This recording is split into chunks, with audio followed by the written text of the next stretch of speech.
시간 다 같이 일어나셔서 하나님의 말씀 요한복음 21장 25절 한 절 말씀 지난주에 이어서 같이 보시겠습니다. 7기적에 대한 말씀을 나누겠습니다. 25절 같이 읽겠습니다. 예수님께서 행하신 다른 일들도 많으므로 만일 그것들이 낱낱이 기록된다면 세상 그 자체도 기록된 책들을 담을 수 없을 줄로 나는 생각하노라. 아멘. 하나님 아버지 은혜와 사랑에 감사를 드립니다. 이 시간 주의 영이 충만히 임하시고 우리의 마음을, 우리의 생각을 사로잡아 주셔서 하나님의 말씀으로 가득 채우고 돌아갈 수 있도록 성령께서 이 예배 시간에 임재하시며 우리의 마음을 주관하여 주시옵소서. 모든 염려와 근심, 걱정 하나님께서 다 맡아주시고 이 시간 주님께 초점을 맞추고 집중해 나갈 수 있도록 성령께서 함께해 주시옵소서. 마귀 틈타지 않게 해주시고 부족한 종 십자가 뒤에 감추어 주시며 오직 주의 말씀만이 주님 홀로 영광 거두어 주시옵소서. 예수님의 이름으로 기도합니다. 아멘. 모두 자리에 앉으시겠습니다. 지난주에 저희가 7가지 기적 중에 3가지를 보셨습니다. 이 사도 요한이 가장 많은 사랑을 받은 제자입니다. 요한복음에 자신을 가리켜서 주께서 사랑하시는 그 제자, 그래서 그 품에, 그분의 심장에 가장 가까이 그분의 품에 기대었던 참 부러운 제자입니다. 주님과 아주 밀접하게 교제하면서 이 그분의 육신의 어떤 그런 모습을 가장 가까이 보면서 교제했었을 것이라고 생각할 때 참 그런 점이 이렇게 마음에 다가오는데요. 수많은 기적들, 하나님께서 행하신 수많은 기적들에 대해서 이 21장 마지막 절에 이 세상 자체도 3년 반 동안 행하신 놀라운 이적과 기사들을 다 책으로 남긴다면 이 세상이라는 도서관에 다 채워지지 않을 만큼 할 수가 없다, 이렇게 지금 선포하고 있지 않습니까? 그래서 이 믿음이 없이 이 말씀을 읽게 되면 이 과장법이 너무 심하구나, 제가 믿음이 연약했을 때 참 너무너무 과장법을 많이 쓰셨다 했는데, 지난주에 말씀드린 것처럼 우리 대통령들의 공식 기록이, 공식적으로 기록한 5년간의 기록이 어마어마하다는 거예요. 근데 하나님이 공식적, 비공식적으로 예수님이 행하신 일들이 한두 가지가 아닙니다. 사람들을 고치셨죠. 죽은 자도 일으키셨죠. 바람과 바다도 다 잠잠케 하시고 참새 한 마리 떨어지는 것까지, 여러분이 아침에 일어나셔서 샤워할 때 머리카락이 몇 개 떨어지는 것까지 우리 주님이 다 지금 아십니다. 다 기록하고 계신 거고, 우리가 행하는, 우리가 생각하는, 우리가 말하는 그 모든 것들을 주님이 다 아십니다. 그걸 일일이 다 책에 기록한다면 말 그대로 이 말씀은 과장이 아니라 사실, 팩트인 줄로 믿습니다. 이 요한이 과장법을 쓴 것이 아니라 사실 그대로를 기록해 둔 것입니다. 그만큼 우리 하나님이 어마어마하신 분이에요. 우리가 생각하는 것보다 훨씬 더 위대하시고 크시고, 우리가 기도하고 생각하고 구하는 것보다 훨씬 더 많은 것으로, 놀라운 것으로 우리를 먹이시고 입히시고 우리를 인도해 가시는 하나님이심을 믿습니다. 오늘도 그 가운데 나머지 4가지 기적을 보실 텐데, 여기 4번째 기적이 7가지 기적의 중심축을 이루는 기적이에요.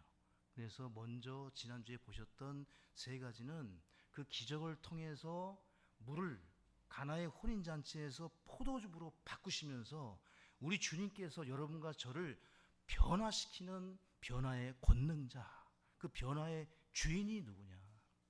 주님은 변화시키시는 분이에요. 그 가나의 혼인잔치를 통해서 그 하나님께서 우리에게 보여주시는 영적 교훈은 우리 주님께 나아가는 자, 주님께 가까이 나가는 자는 이 천둥의 아들이었던 성격 급하고 마음에 들지 않으면 다 소멸시키고 없애려고 했던 그 제자를 사랑의 사도로 변화시켜 주신 것처럼 주님께 나아가는 자는 다 변화될 줄로 믿습니다. 누구처럼요? 천사처럼? 예수님처럼.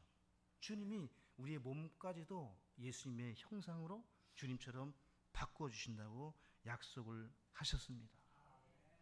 또 두 번째 기적을 통해서 우리 주님께서 멀리서, 그죠? 시 공간을 초월하셔서 그 귀족의 아들의 병을 어떻게 고쳐주셨습니까? 말씀. 그 말씀을 그 귀인이 돌아가면서 불평하거나 원망하거나 의심하는 것이 아니라 그는 기록된 말씀하신 그 말씀 그대로 믿을 때 믿음으로 그 말씀을 믿는 자들을 헛되이 돌려보내지 않으시고 하나님께서 크게 보상해 주시는 이심을 우리가 믿습니다. 그 말씀이 전부입니다. 기록된 말씀보다 더 큰, 더 위대한 기적은 없습니다. 여러분과 제가 이 기록된 말씀을 통해서 구원의 기적을 체험한 줄로 믿습니다. 우리가 다 하나님의 자녀가 되는 은혜를 받은 것입니다. 그리고 세 번째 기적은 38년 된 병자. 예루살렘 성전 바로 옆에 양을 파는 시장이 있었는데요. 그 시장 바로 곁에 5개의 주랑을 가지고 있는 그 연못이 있었어요. 근데 이 연못에 병자들이 전국 각지에서 몰려든 사람들이 가득 차 있었을 겁니다. 왜? 천사들이 가끔 내려와 가지고 물을 휘저으면 제일 먼저 그 연못에 몸을 담그는 자는 그 어떤 불치병이라도 다 낫는 거예요. 그러니까 전국에 있는 사람들이 다 몰려왔을 겁니다. 무려 38년 된 병자까지. 여러분, 병이 38년이면 10년만 돼도, 아니 2, 3년만 병치를 해도 자식도 친구들도 이웃도 다 팽개치고 나갈 것입니다. 뒤에 한 분이 오신 것 같은데 한번 잠깐만 나가주시죠. 그렇게 해서 38년 된 이 병자를 주님께서 어떻게 고치십니까? 그는 주님을 알지도 못했고 주님이 누구신지도 몰랐지만 그 말씀의 권능, 하나님이 기적을 베푸시는 그 권능이 얼마나 놀라운지 이 병자는 주님께 구하지도 않았어요. 기도하지도 않았어요. 주님이 누구신지 묻지도 않았어요. 그 불쌍히 누워있는 병자를 보시고 주님이 네가 낫고자 하느냐, 온전케 되고자 하느냐, 그 말씀 한마디로 그를 일으켜 세우셔서 고치시는 줄로 믿습니다. 여러분, 우리가 마땅히 구할 것을 구하지 못할 때가 얼마나 많습니까? 어느 때는 잘못 구하는 것이 얼마나 많습니까? 그러나 주님이 여러분과 저를 너무너무 잘 알고 계셔서 마땅히 구할 것을 구하지 못하는 우리들을 불쌍히 여기셔서 하나님이 좋은 것으로 입히시고 인도해 가시는 줄로 믿으시기 바랍니다. 그래서 주님께 너무 멀리 가지 마세요. 주님을 어렵게 만나시면 안 됩니다. 그분이 너무 멀리 계신 분으로 어떻게 하면 내가 그분과 함께 동행하고 믿음 생활을 할까 고민하지 마시고 주님은 다 준비하고 계세요. 구하고 찾고 두드리는 자에게는 언제나 다 열려 있으시고 다 주시려고 하시는 분이에요. 은혜의 왕자 앞에 어떻게 해요? 믿음으로 담대히 나아가기만 하면 흰눈과 같이 우리의 더러운 것 다 씻어주시고 묻지도 따지지도 않으시고 우리를 은혜의 강가로 푸른 초장으로 인도해 가시리라 믿습니다. 그 기적 중에 오늘 나머지를 보실 텐데 네 번째 기적입니다. 오병이어의 기적은 너무도 유명한 기적이죠. 사복음서에 이 기적은 다 기록되어 있습니다. 마태복음 14장, 마가복음 6장, 그리고 누가복음 9장에. 그래서 네 가지 사건을 다 읽어보시면 오늘 설교를 들으실 때 이제 집에 돌아가셔서 한번 읽어보시면 요한복음에는 없는데 또 마가복음과 누가복음에는 또 이렇게 표현하시고 저렇게 말씀하셔서 종합해서 말씀을 드리겠습니다. 주님이 광야에서 남자만 약 5천 명을 먹이신 사건인데요. 광야에 모여든 이 사람들을 보시고 주님께서 목자 없이 방황하고 유리하는 그들을 불쌍히 여기셔서 말씀을 가르치세요. 저 같으면 방황하고 유리하는 양이 있으면 이것을 좀 먹이고 먼저 그들을 좀 편안하게 풀밭에 앉게 하고 이렇게 할 텐데 주님의 이 관점은 우리하고 다른 것 같아요. 그 불쌍히 여기시는 마음으로 제일 먼저 어떻게 하십니까? 말씀을 가르치세요. 영적인 것을 먼저 전하세요. 항상 그러세요. 우리하고는 조금 이 접근하는 방법이 우리는 먼저 먹여야 돼요. 먼저 좀 이렇게 예열을 해야 돼요. 가열을 해가지고 불꽃을 일으켜야 되는데 우리 주님은 그러지 않으시고 니고데모에게 직접 영적인 화법으로 네가 반드시 거듭나야 하리라고 해서 전곡을 탁 찌르시는 것처럼 그 유리 방어하는 그 군중들을 말씀으로 먼저 가르치세요. 왜? 영적인 것이 육적인 것을 해결한다는 이 기적을 베푸시기 위해서, 이 교훈을 가르쳐 주시기 위해서. 그리스도인은 영적인 하나님의 왕국과 그분의 의를 구할 때 육신의 문제, 육적인 문제, 먹고 입고 마시고 우리의 필요들이 채워진다는 그런 믿음을 가진 자들이 그리스도인인 줄로 믿습니다. 여러분 순서를 잘 기억하셔야 됩니다. 하나님께 가까이 나아가고 동행하기 원한다면 항상 영적인 것을 먼저 구하고 하나님이 어떠한 마음과 생각을 말씀에 기록하시는지 찾고 말씀을 먼저 보시고 육신의 양식을 드시고 주님께 먼저 기도하고 필요한 일들을 하시고 그런 일들을 반복해서 행하시면서 아침에 일어나시고 저녁에 잠자리에 드실 때 먼저 하나님께 묻고 하나님의 것을 찾고 그리고 육신의 필요들을 채워 가보시기를 바랍니다. 반드시 변화가 일어날 겁니다. 반드시 하나님께서 은혜와 긍휼을 부어주실 거예요. 왜? 하나님께서 그렇게 하셨고 약속하셨기 때문에 그렇습니다. 우리는 약속을 주장해야 합니다. 말씀을 얼마나 열심히 전하셨는지 어느덧 해가 저물어 저녁이 됩니다.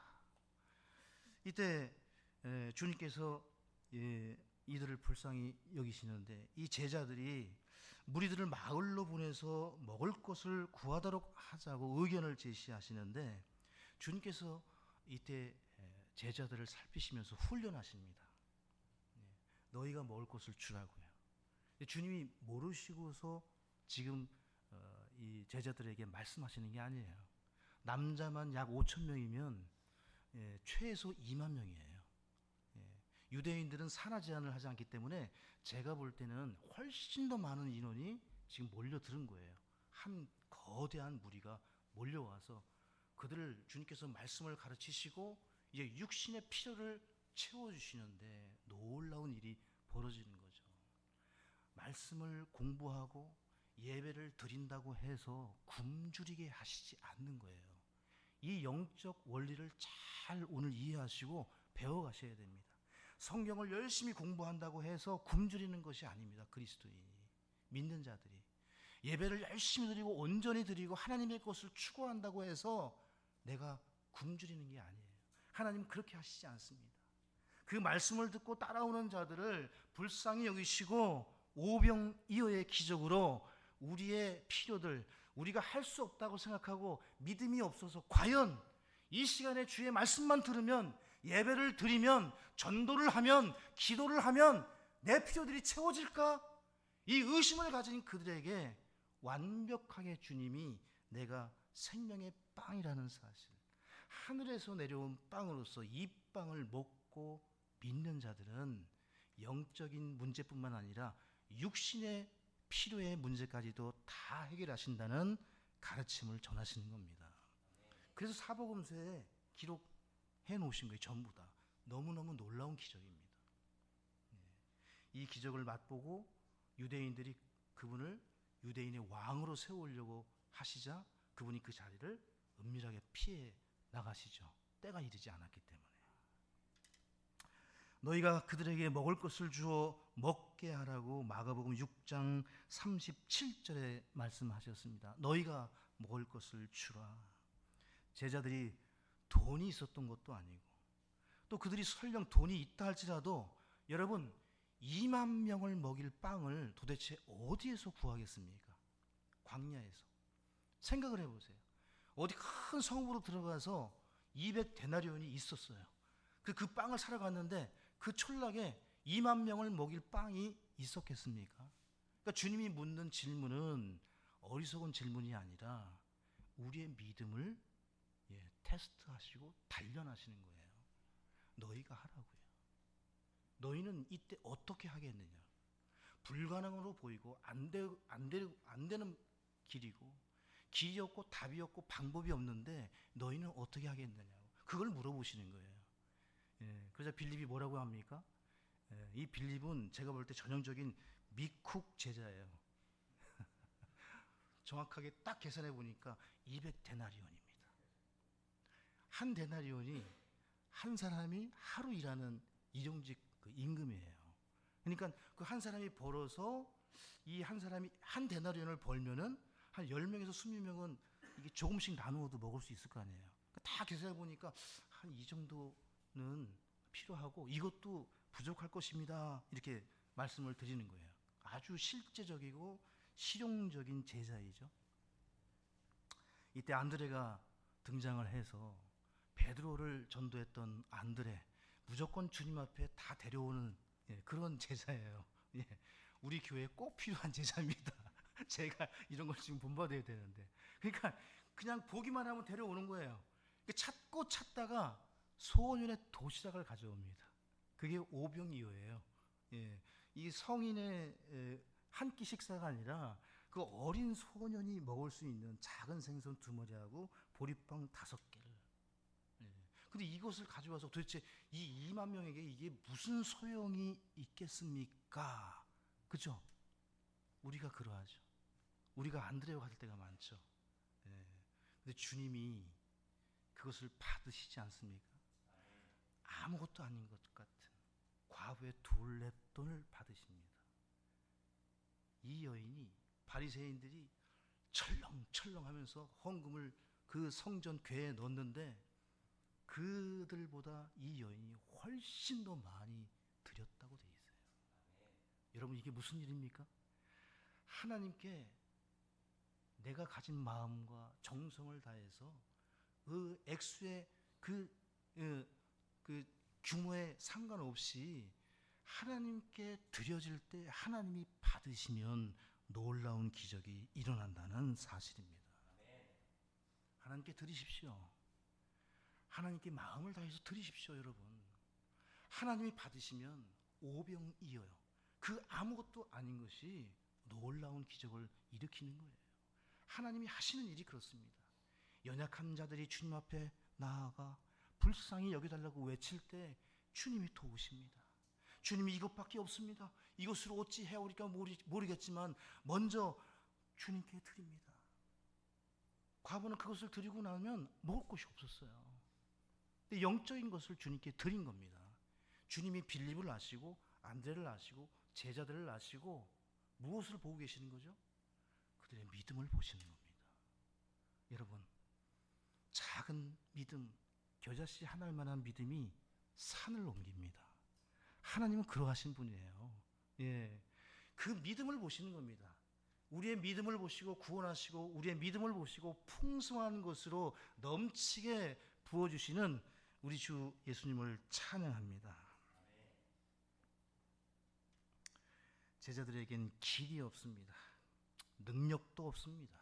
지혜도 없습니다. 답이 없습니다. 길이 없습니다. 해결책이 없습니다. 이렇게 몰려드는 군중을 통해서 이제 시작하기만 하면 주께서 사역을 이루실 것 같은데 지금 당장 길이 없고 앞이 캄캄하고 근데 주님은 우리에게 먹을 것을 주라 하시는데 할 도리가 없는 것이에요. 그들은 여러분 답이 있었습니다. 방법이 있었어요. 길이 있었어요. 누구시죠? 주님이 있었잖아요. 주님이 답이에요. 주님이 길이에요. 주님이 방법입니다. 여기 요한복음 6장 9절에 여기 한 소년이 있는데 그가 보리빵 5개와 작은 물고기 2마리를 가지고 있나이다.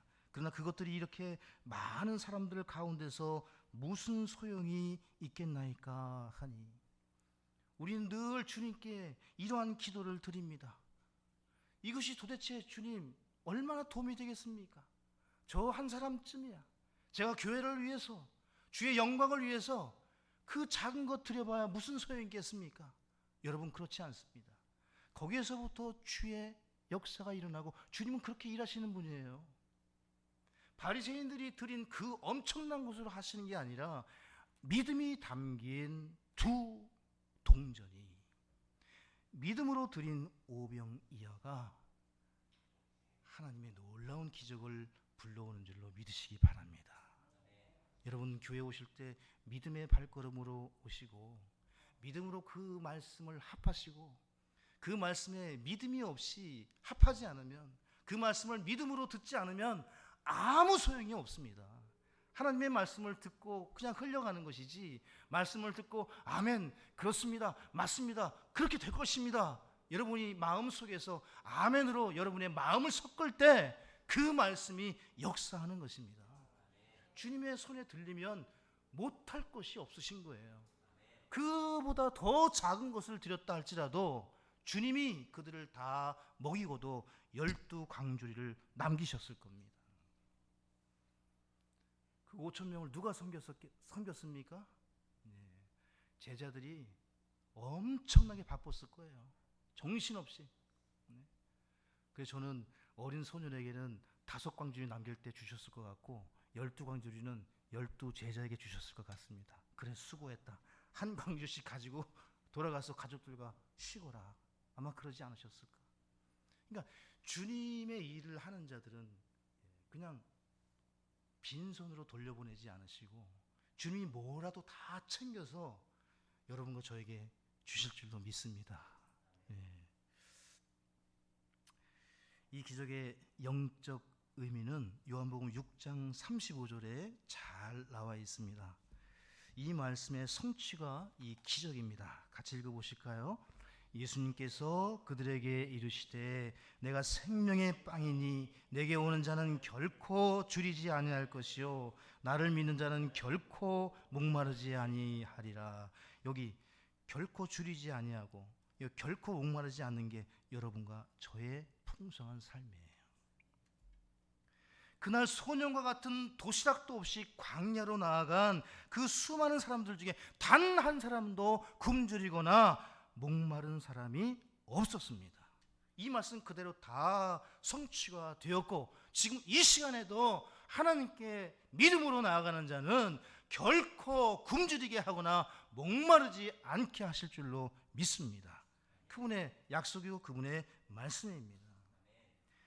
6장 48절에서도 내가 곧 그 생명의 빵이니라. 이 빵은 하늘에서 내려온 빵, 영원한 생명을 주시는 하늘의 빵, 영의 빵, 믿음의 빵, 구원의 빵, 우리의 영원한 생명입니다. 우리 예수님은 하나님의 빵이십니다. 33절 같이 읽어보겠습니다. 이는 하나님의 빵이 하늘로부터 내려와 세상에 생명을 주는 자이기 때문이라 하시니라. 어디에서부터 내려오신 빵입니까? 하늘로부터 내려오신 그 만나예요. 그 양식이에요. 그 빵입니다. 이 빵을 먹는 자는 구원을 얻습니다. 거듭납니다. 중생합니다. 그리고 이 빵을 먹는 자는 결코 굶주리거나 목마르지 않는 줄로 믿습니다. 주님의 약속을 주장하시고 믿으십시오. 그렇게 해서 영적인 성도, 영적인 교회, 영적인 삶을 추구해 나가시고 영적인 삶을 살아가셔야 됩니다. 평생 교회 생활을 하고 신앙 생활을 해도 여전히 육신에 속한 육신적인 그리스도인으로 영의 것들을 추구하고 사모하고 하나님의 왕국과 그분의 의에 대해서는 전혀 관심이 없고 육신의 필요와 성공과 행복을 따라 사는 그리스도인들이 얼마나 많은지 모릅니다. 아무런 기적을 체험도 못하고 신앙의 기쁨도 없고 고난 가운데 주님을 영화롭게 하는 놀라운 일들도 없는 거예요. 세상 사람들과 똑같이 어렵고 힘들고 고난이 닥치면 그냥 주저앉고 낙심하고 세상 방법을 찾기에 급급한, 믿는 자나 믿지 않는 자나 별 차이가 없는, 그러나 여러분과 저는 그렇게 되어서는 안 됩니다. 힘들고 어렵고 어려운 문제가, 고난이 역경이 찾아왔을 때 그때야말로 주님을 영화롭게 할 수 있는 기회입니다. 내가 하나님의 영광을 어떻게 드러낼 수 있는가? 바로 내 마음과 생각과 말과 행동이 하나님 앞에서 눈여겨보실 때가 바로 그때입니다. 욥이 그러했고 아브라함이 그러했고 다윗이 그러했습니다. 고난받는 것이 내게 유익함이라. 그 고백이, 그 간증이 여러분과 저의 간증이 되어야 될 줄로 믿습니다. 사랑하는 성도 여러분, 주님을 예배하고 주님을 찾고 주의 말씀에 귀 기울인다고 해서 결코 가난하게 되거나 목마르게 되지 않습니다. 오늘 일해야 되는데, 오늘 일을 하면 더 많이 받을 수 있는데, 내 필요를 채울 수 있는데, 여러분 그런 믿음 없는 신앙을 가지시면 안 돼요. 과감하게. 여러분 그런다고 해서 그리스도인이 풍요롭게 되는 것이 아닙니다. 여러분 여름 수양회 때 장소 좋으셨죠? 네, 그 장소를 답사하러 갔을 때 원래 우리가 거기를 쓰려고 했던 게 아니에요. 전혀 아니에요. 그 아래 카페 옆에 있는 여러 사람들이 같이 쓰는 그 밑에 있는 펜션을 우리가 거기를 구하려고 보러 갔어요. 근데 갑자기 이게 건장하신 어떤 주인처럼 보이시는, 제가 볼 때는 착 보니까 뭔가 예사롭지가 않더라고요. 이 목회자만이 또 느끼는 감이 있잖아요. 뭔가 교회에 관련된 목회자 같은 느낌을 받았는데 뭐 드러낼 수는 없고, 근데 이분이 탁 보자마자 목사님이시죠? 교회에서 오셨죠? 네. 아, 여기 안 됩니다. 여기 가시면 안 돼요. 그러니까 이게 사장이 옆에 있어요. 사장님이 있는데도 이분이 막 우리 집사람하고 저를 끌고 가시는 거예요. 일로 가셔야 된다고. 저 위로, 우리가 썼던 그곳으로 가셔야 된다고. 네. 그래서 거기를 간 거예요. 그래서 거기를 예약하게 된 겁니다. 그분 때문에. 2박 3일 하고 마지막 날 우리 바베큐 한 그 전날에도 오셔서 숲 주신 분이 그분인데, 이분이 마지막 날 인사하러 오셨는데 같이 집사람이랑 아침 일찍 인사하는데 본인도 처음이라고 하시면서 우리 부부가 불쌍해 보이셨는지 갑자기 자신의 이야기를 하시는 거예요. 내가 부흥사였다고, 유명한 부흥사였다고, 이름만 들어도 다 아는 사람이고, 거기도 동탄 화성에서 교회를 하셨더라고, 큰 교회를. 네. 그리고서 이제 사역을 이제 정리하고 은퇴하시는 가운데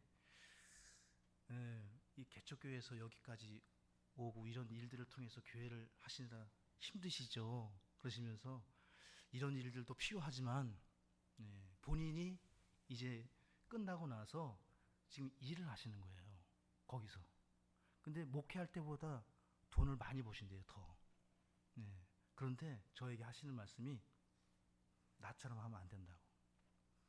내가 더 많이 벌지만 더 없다고.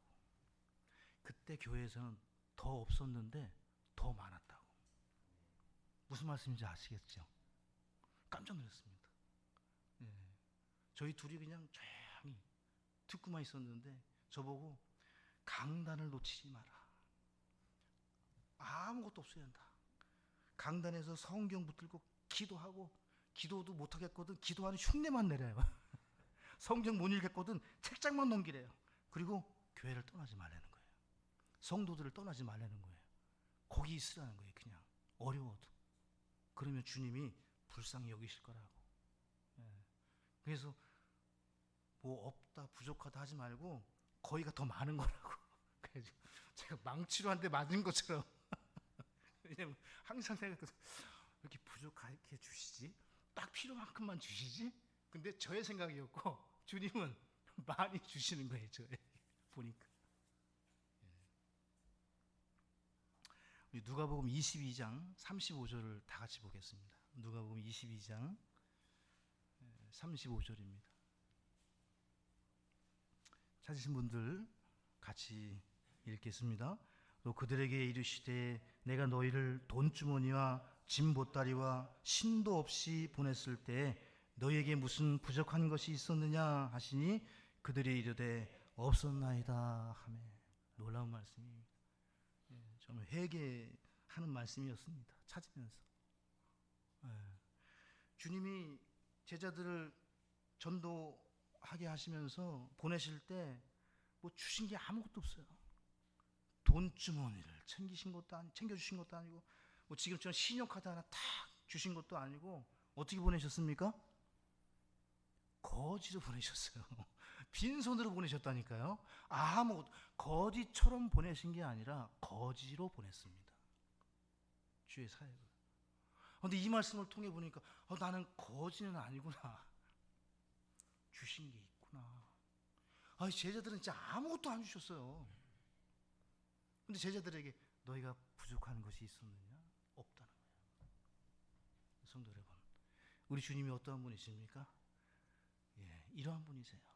의심하지 마시고 믿음으로 주님을 받아들이시고 그 말씀대로 행하시는 믿음의 성도님들이 되시기를 바랍니다. 우리의 모든 필요를 공급하실 줄로 믿습니다.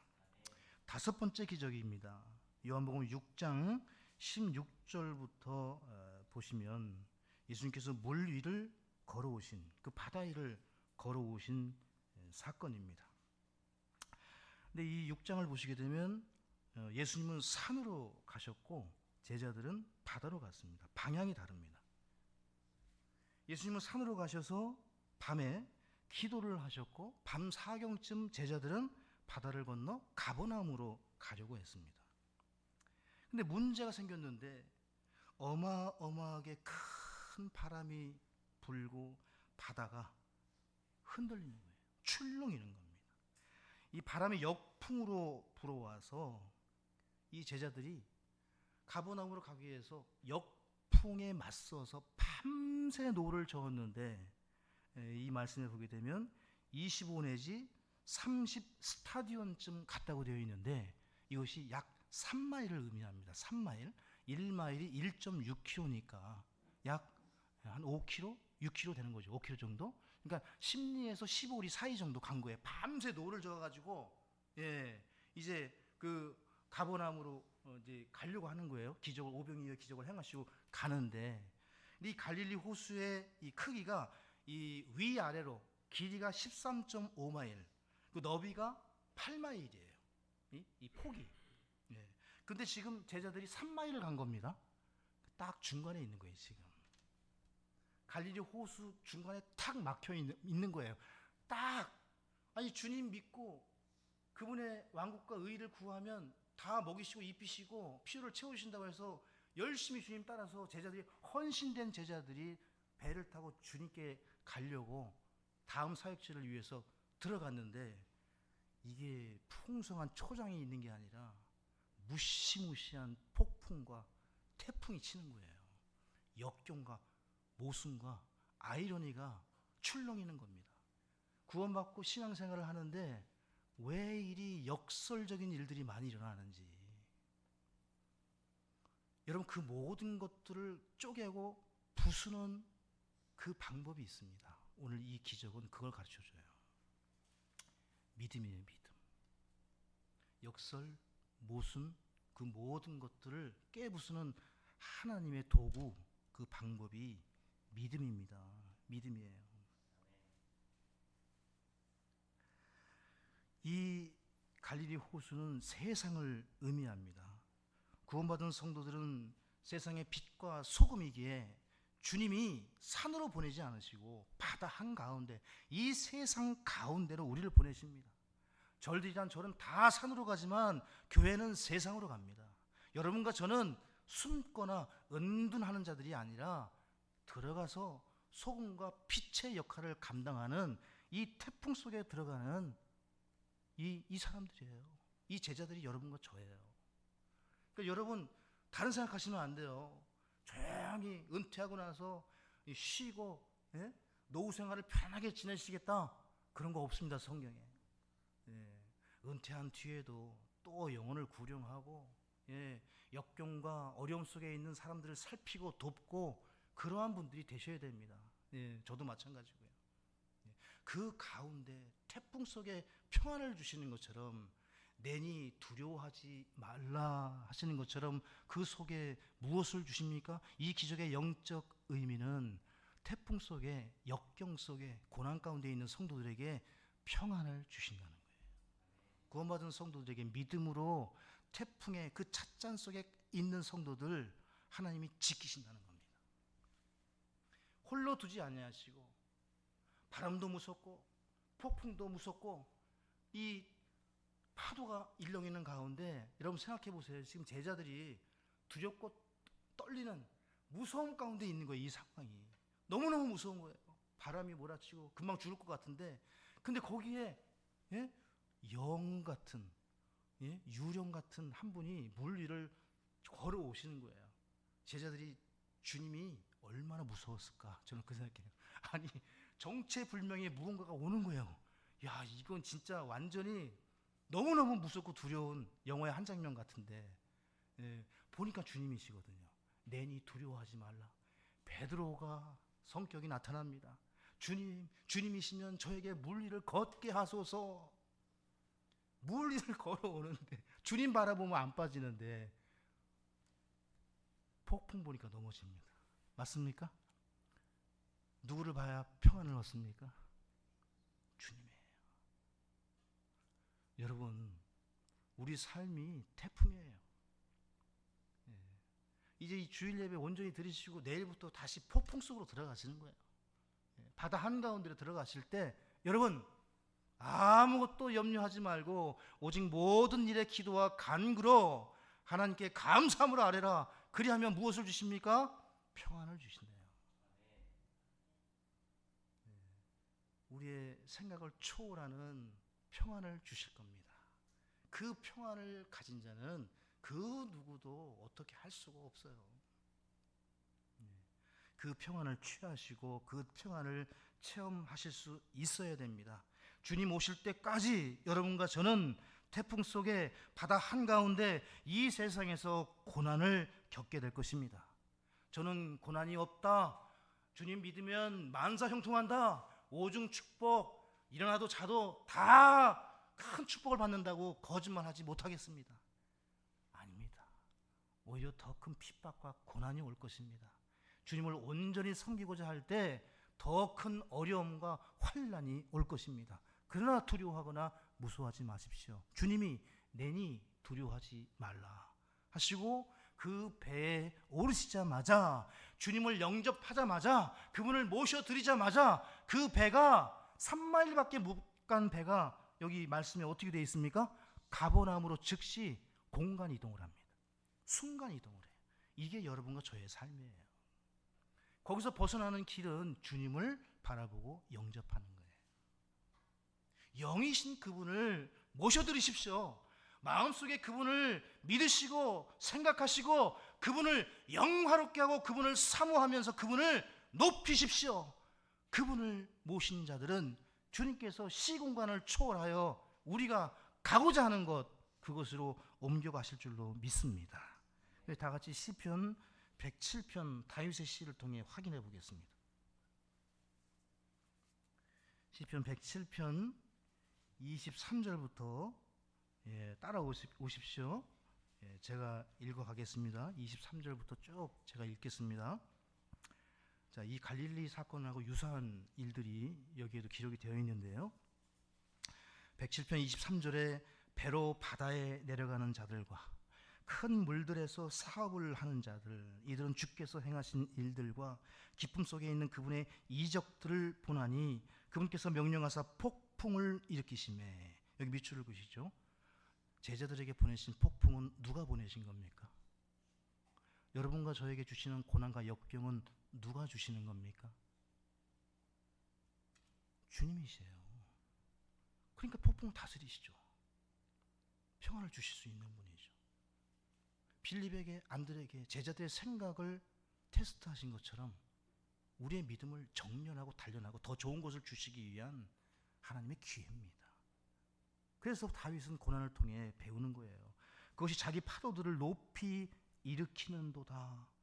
26절, 그들이 하늘로 솟구쳤다가 다시 깊음들로 내려가니 고난으로 인해 그들의 혼이 녹는도다. 그들이 이리저리 구르고 술 취한 자처럼 비틀거리며 어찌할 바를 모르는도다. 그때 그들이 고난 중에 주께 부르짖으니 그분께서 그들의 고통에서 데리고 나오시며 주님 바라보시고 주님께 외치시고 부르짖으시면 됩니다. 그리고 그 주님을 모셔드리십시오. 그러면 구원받지 못한 사람은 구원을 받고 구원받은 사람들은 즉시 가버나움으로 옮겨가는 것처럼 여기 29절에 폭풍을 고요하게 하심으로 그것의 파도들이 잔잔하게 되는도다. 30절 다 같이 읽겠습니다. 파도들이 조용함으로 그때 그들이 즐거워하나니 이렇게 그분께서 그들이 원하는 항구로 그들을 데려가시는도다. 여기가 가버나움이에요. 소원의 항구. 개역성경은 소원의 항구로 번역했어요. 예, 정말 잘 번역한 것 같아요.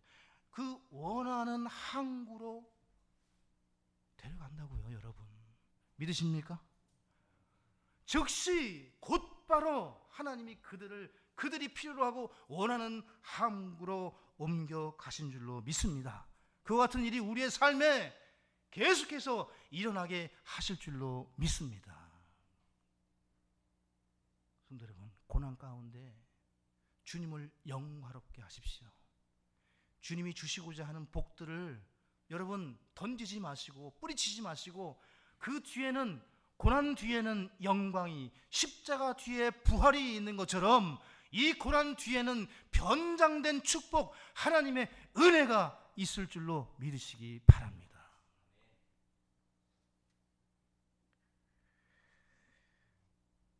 이 멀리를 걸어오신 이 기적을 통해 마태복음 14장 33절에 그때 배에 있던 자들이 와서 그분께 경배하며 이르되 진실로 주께서는 하나님의 아들이시니이다 하더라.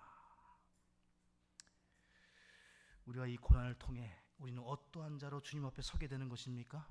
참된 경배자가 되게 하시기 위해서, 진정 우러나는 그 마음속의 기쁨과 즐거움과 환희 가운데 주님께 진정한 마음으로 감사를 드리는 영과 진리 가운데, 그 뜨거움 가운데 하나님을 사랑하게 하시기 위해서, 예배 드리게 하시기 위해서, 참된 경배자가 되게 하시기 위해서 그 고난을 주시는 겁니다.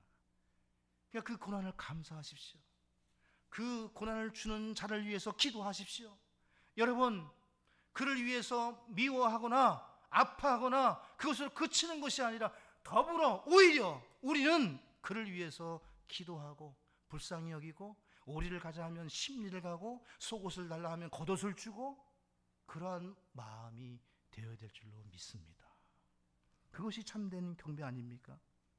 예배 드린다고 해서 변화된 것도 없고, 말도 그대로고 우리의 행동과 언행이 전혀 바뀌지 않는다면 마음 가운데 주님을 섬기지 못하고 있는 거예요. 겉으로만. 우리가 그런 사람이 되어서는 안 됩니다. 5번째 기적이었고요. 이제 6번째 기적입니다. 자, 날 때부터 눈먼 사람을 고치신 사건인데 9장 전체가 이 기적을 다루고 있습니다. 1절과 2절을 보시면 예수님께서 지나가실 때에 태어나면서부터 눈먼 사람을 보시매 그분의 제자들이 그분께 여쭈어 이르되 선생님이여, 누가 죄를 지었기에 이 사람이 눈먼 자로 태어났나이까? 그이니까 그의 부모이니까? 이게 유대인들이 장애를 가진 장애인들에 대한 관점이 이러했다는 겁니다. 유대인뿐만 아니라 여러분과 저도 그렇지 않습니까? 이런 장애를 가진 분들은 도대체 누가 잘못했기에, 어떤 죄를 졌기에, 전생에 또는 우리 한국 사람들은 뭔가 원인이 있겠지 하면서 하는데, 유대인들도 마찬가지로 이게 그의 죄입니까? 그를 낳은 부모의 잘못입니까? 이 유대인들의 관점, 일반적인 사고를 볼 수 있는데 주님이 3절에 답을 해주십니다. 같이 읽겠습니다. 예수님께서 대답하시되 이 사람이나 그의 부모나 죄를 짓지 아니하였으며 다만 이것은 그에게서 하나님의 일들이 나타나게 하려 함이니라. 그리고 여기에 옆에다가 출애굽기 4장 11절을 적어 놓으시고 같이 찾아보시겠습니다. 이게 여러분 장애를 가지신 분들에 대한 그리스도인의 관점입니다. 우리가 생각을 이 말씀에 맞춰야 되는데요. 이 세상에서 뭐 가르치는 그런 교훈에 따라서 가지시면 안 돼요. 이 성경적인 이 가치관, 관점을 가지셔야 돼요. 장애를 가지신 분들을 볼 때 우리는 어떤 마음과 생각을 갖고 그분을 대해야 될 것인가 기억해야 됩니다. 출애굽기 4장 11절 같이 읽습니다. 주께서 그에게 이르시되 누가 사람의 입을 만들었느냐? 누가 말 못하는 자나 귀 먹은 자나 보는 자나 눈먼 자를 만드느냐? 나 주가 아니냐? 누가 잘못이에요? 잘못 없어요. 정말 잘못을 찾으면 하나님이시잖아요. 주님이 만드셨다니까요. 장애인을 대할 때 늘 기억하셔야 됩니다. 비하하고 멸시하시면 안 됩니다. 여러분, 정상인은 언제든지 장애인이 될 수 있음을 기억하십시오. 누구든지 다 잠재적 장애자입니다. 여러분, 노인병원, 요양병원 가보세요. 젊어서 아무 문제 없이 사시다가 제가 요양병원 가면 거의 태반이 다 휠체어에 계십니다. 누구시죠? 장애인입니다. 늙으면 다 장애인이 되는 거예요, 여러분. 예? 그래서 우리가 그분들을 대할 때 나보다 못한 천한, 약한, 낮은 사람으로 조롱하거나 비난하면 안 되는 거예요. 큰 죄입니다. 내일 제가 사고를 당해서 또 장애를 가질 수도 있는 거예요. 이 장애를 갖고 태어나게 하신 데는 이유가 있다고 말씀을 하시죠. 바로 하나님의 일들, 즉 하나님께서 영광을 받으시고자 계획하신 섭리인 줄로 믿으시기 바랍니다. 이 날 때부터 장애를 소경으로 태어난 이 사람을 통해서 바로 이 사건을 보여주시기 위해서 그를 만드시고 태어나게 하신 겁니다. 미리 다 아시고. 주님께서 이 사람의 눈을 뜨게 해주시는데 그 방법이 독특합니다.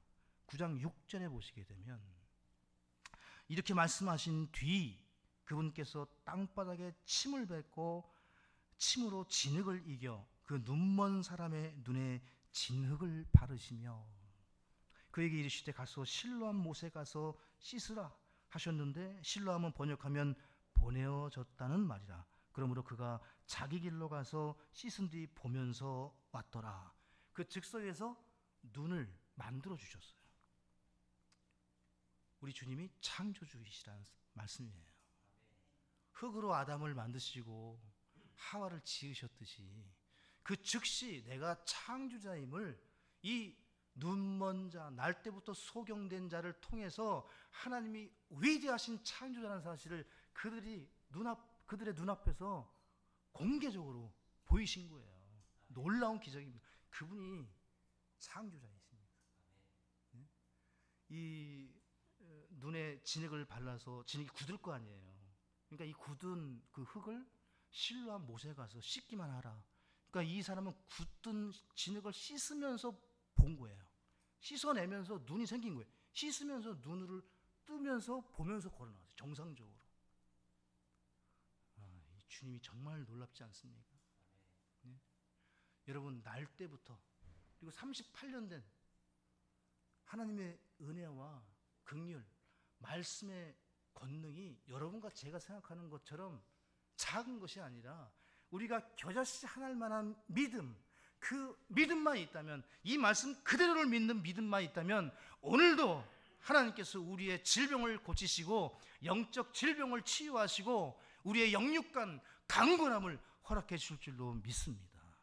그분이 바로 창조주이시기 때문에 다 안 된다고, 불가능하다고, 불치병이라고 해도 주님께서 은혜 베푸시면 나을 수 있습니다. 그렇게 안 하셔도 감사하지만 그렇게 해주신다면 얼마나 더 감사하겠습니까?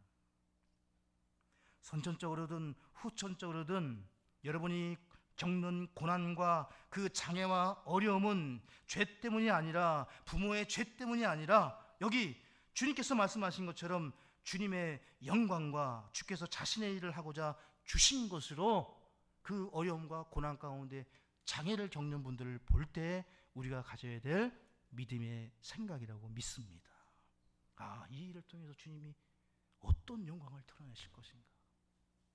그 장애를 가지신 뿐만 아니라 고난 가운데 있는 성도를 볼 때, 여러분, 그 고난은 나의 고난이고 내가 받을 수 있는 고난이라 생각하시고 같이 아파할 수 있는 우리 성도들이 되시기를 바랍니다. 남의 일이 아니라 그 고난은 우리의 고난입니다. 우리가 한 몸이잖아요. 그죠? 손이 아파요, 발이 아파요, 다 아파요. 발가락 아픈 거 이거 온몸이 다 떨립니다, 여러분. 그렇죠? 그런 경험을 다 해보셨을 거 아니에요. 근데 발가락이 아프다 그러고 손이 아프다 그러고, 그런데 내 일도 아닌 것처럼, 아무것도 아닌 것처럼, 이건 교회가 아닌 거예요. 누가 지금 고민을 하고 있고 고난 가운데 있고 지금 가난하고, 그러니까 항상 교회가 하는 일이 복음을 전한 다음에는 구제하는 일이에요. 바울 사도가 힘썼던 일이 이 못 먹는 사람이 없나, 여기 지금 가난하고 이 어려운 사람이 없나, 그거 살피는 거예요. 같은 지체니까, 같은 몸이니까. 그래서 우리가 그런 교회가 되어야 될 것이라고 믿습니다. 이 기적의 영적 의미는 요한복음 8장 12절에 나옵니다. 그때 예수님께서 다시 그들에게 말씀하여 이르시되 나는 세상의 빛이니 나를 따르는 자는 어둠 속에서 걷지 아니하고 생명의 빛을 얻으리라 하시므로 내가 세상에 있는 동안에는 세상의 빛이라 하시니라. 이 빛이 지금은 누가 그 역할을 대신하고 있습니까? 여러분과 제가요. 우리는 세상의 빛입니다. 그들에게 복음의 빛을 비추어서 그들이 예수님을 만나게 하고 예수님께 돌아올 수 있는 이 어둡고 패역한 캄캄한 세상에 복음을 전하는 것이 빛이요, 그 말씀을 증거하는 자들이 빛된 사람들, 여러분과 저인 줄로 믿습니다. 이 기적을 베푸시는 겁니다. 이제 마지막 7번째 기적을 보겠습니다. 요한복음 11장 전체에서 죽은 지 나흘 된 나사로를 일으키시는 이 요한복음에 기록된 마지막 기적이죠. 이 요한복음 11장 4절에 보시게 되면 예수님께서 그것을 들으시고 이르시되 이 병은 죽음에 이르게 하는 병이 아니라, 여기 밑줄을 좀 거주시죠. 이 병은 죽음에 이르게 하는 병이 아니라 하나님의 영광을 위한 것이니, 여러분과 제가 죽는 것은 하나님의 영광입니다. 하나님의 아들이 그것에 의해 영광을 받으리라 하시더라. 이 나사로가 병들었다는 소식이 주님께 전해집니다. 그 귀인의 아들처럼 주님께 소식이 전해져요. 그래서 말씀으로 고치실 수도 있고 원격 진료를 하실 수도 있었는데 주님이 가지 않으시고 이렇게 말씀하시는 거예요. 죽을 병이 아니라 하나님의 영광을 위한 것이라. 그러니까 죽지 않는다는 말씀이잖아요. 이 말씀을 들은 마르다와 마리아는 왜 그토록 울었습니까? 주님이 죽지 않으신다며요. 죽음에 이르지 않는다고 하셨는데 죽었잖아요. 주님이 거짓말 하신 겁니까? 죽음에 이르는 병이 아니다. 근데 그들에게는 그 말씀이 믿어지지가 않은 거예요. 죽었으니까. 근데 주님이 성도가 죽는 것은 죽는 게 아니에요. 성도, 하나님에게는 성도의 죽음이 없어요. 자는 겁니다. 믿으십니까? 그래서 죽음에 이르는 병이 아니라 자는 거라고요. 정확하게 말씀하셨어요. 정확한 사실을, 진리를 기록해 놓으신 겁니다. 그것으로 말미암아 나사로의 죽음을 통해 내가 영광을 받을 것이기에 주님이 말씀도 하지 않으시고 안 가신 거예요. 마지막 기적을, 피난날을 정말 위대한 기적으로 세우시고 부활의 주님을 만나게 하시려고 다 주님이 미리 계획하시고 일을 행하고 계시는 겁니다. 여러분과 저에 대한 계획을 다 가지고 계신 줄로 믿습니다. 어떻게 반응해야 될까요? 믿음으로 반응하면 되는 거예요. 말씀을 의지하시고 신뢰하시고 그 말씀대로 행할 때 주님의 놀라운 은혜가 나사로에게 임했던 것처럼 우리에게도 임할 줄로 믿습니다. 예수님이 말씀하신 죽음에 이르는 병이 뭐죠? 여기서 하나 조금 더 배우고 마치겠습니다. 이 병은 죽음에 이르는 병이 아니라 성경에서 여러분과 저에게, 성도에게 가장 치명적인 병, 우리를 사망에 이르게 하는 병이 있다면 불신과 의심입니다. 지난주에도 말씀드렸듯이 우리는 의심하는 자, 믿음이 없는 자가 되어서는 안 됩니다. 항상 믿음으로 그렇게 될 것입니다. 아멘. 그렇게 되리라 믿습니다. 지금은 어렵지만, 오병이어지만, 두 렛돈이지만 하나님께서 받으시고 축복해 주신다면 될 줄로 믿습니다. 믿으십시오, 여러분. 이 병이 치유될 줄로 믿습니다. 주님이 들으시고 받으시면, 제가 낫기를 원하고 주님이 원하시면 다 치유될 줄로 믿습니다. 그리고 주님이 허락하지 않으신다면 잠자러 가면 되는 거예요. 다 좋지 않습니까? 이 시련 속에 역경 다 벗어나고 이제 그만 고생하라고 부르시니까 가면 되는 거죠. 그렇지 않고 여기에 두신다면 고쳐달라고 해야 될 거 아닙니까? 태풍 속에 평안을 주셔야 될 거 아닙니까? 약속을 주장해야 될 거 아닙니까? 주님에게 죽은 자는 없습니다. 다 잠든 자들입니다. 다 잠자는 겁니다. 주 안에서 성도들은 죽는 것이 아닙니다. 여기 요한복음 11장 11절도 보십시오. 이것들을 말씀하시고 그 뒤에 그분께서 그들에게 이르시되, 같이 읽습니다. 우리 친구 나사로가 잠들어 있도다. 그러나 내가 그를 잠에서 깨우러 가노라 하시니. 근데 이 말씀을 아무도 이해하지 못했고 아무도 믿지 않았습니다. 여러분, 우리는 믿을 수 있다고 믿습니다. 당시의 사람들은 아무도 믿지 않았어요. 마리아도 믿지 않았어요. 그 칭찬을 받은 마르다도 믿지 않았어요. 32절에 그들이 어떻게 반응합니까? 같이 읽습니다. 그때 마리아가 예수님께서 계신 곳에 와서 그분을 보고 그분의 발 앞에 엎드려 그분께 이르되, 주여, 주께서 여기 계셨더라면 내 오라버니가 죽지 아니하였으리이다 하니. 주님이 여기 계시든 저기 계시든 무슨 상관이 있습니까? 안 그렇습니까? 주님이 고치시고자 하고 말씀만 하시면, 한 말씀으로 나사로야 나오라 하시면 나흘이 됐든 열흘이 됐든 100일이 됐든 1000년이 됐든 2000년이 됐든 여러분과 저를 다 일으켜 세우실 줄로 믿습니다. 1000년간 잠들어 있는 거예요. 2000년간 그 몸이 잠들어 있는 거예요. 주님이 오시면 다 똑같이 말씀 한마디로 다 깨어날 줄로 믿습니다. 이게 부활의 주, 부활의 능력이고 시 공간을 초월하신 우리 주님의 기적입니다.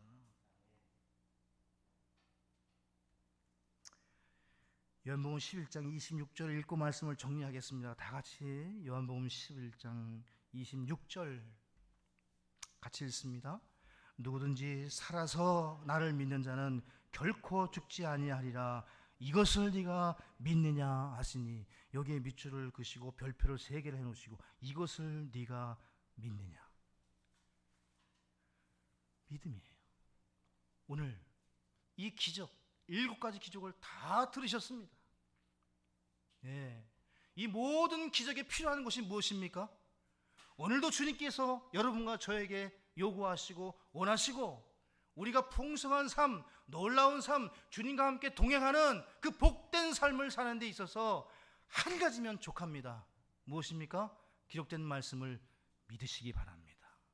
그 어떤 것도 의심하거나 불신 가운데 장벽을 높이지 마시고, 기록된 말씀 그대로 하신다면 아멘, 아멘으로 그 말씀을 다 받아들이시면 즉시 곧바로 우리를 소원의 항구로 인도하실 주님을 찬양합니다. 기도하겠습니다.